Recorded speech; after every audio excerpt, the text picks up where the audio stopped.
kan ve kan hot lai ta ro ghost hunting kan le ang tu na tha sang pahnih kan changa lian deuh mai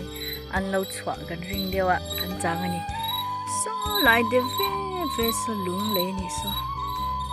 lung le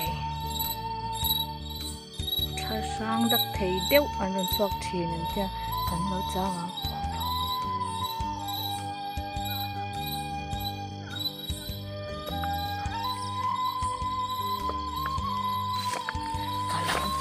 itong chiang quang nó to có mò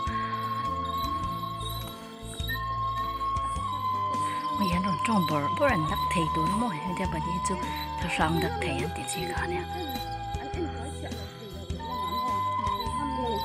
coi đâu cái mồi là mẹ có một lùng to che mi lệ ui mi vạc luôn mình lỗ phụt to sao nó mi phụt ô kan hot lai tarau rau go santing ne ho angu kan ti ni oi ka ban lot king e men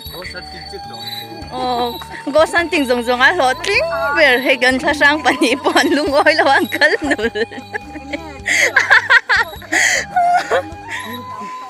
go santing nei zong zong a kan lot king berang chom ni video lag lai lai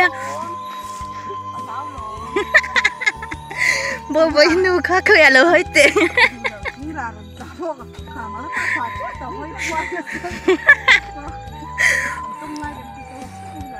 thêm về tụi em bố cái này ô cần lại từ đâu đâu ghost hunting này ăn cần đầu tiên số lại xuân rồi thì đi về mà nhở rồi đi xoạc về nhở à in đôi em ấy à RC số lại son anh em ôm chiang mẹ đẻ rồi mình ra thì ghost hunting à hen mi tị là anh tiếng ram Albert thứ gì cái đó chồng mẹ ni mẹ hey ra thì đẻ rồi cái gì cả hey ơi bơi bà đi nè chứ lúng lấy cho phần lắm chiang rồi để về lúng lên nè để cho sao thế cái là sang hậu thì đã phun chật chết mình ô vậy khát tốn anh về mấy làm experience ta nó nhìn mấy nữa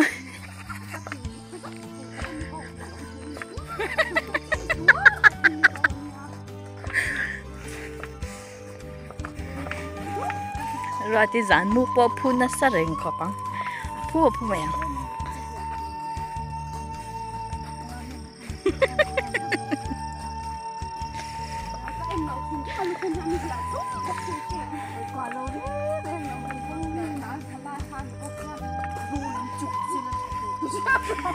ui rụt thế mà khăn hậu chuột rồi thôi nhỉ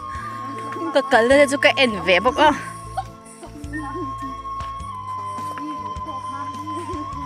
RC hay hi lung lệ này hay lung lệ à về tụi ta ăn làm việc tất thế hả em mới xếp cái tụi lấy RC để bỏ này đổ lại luôn nè cái kia bán RC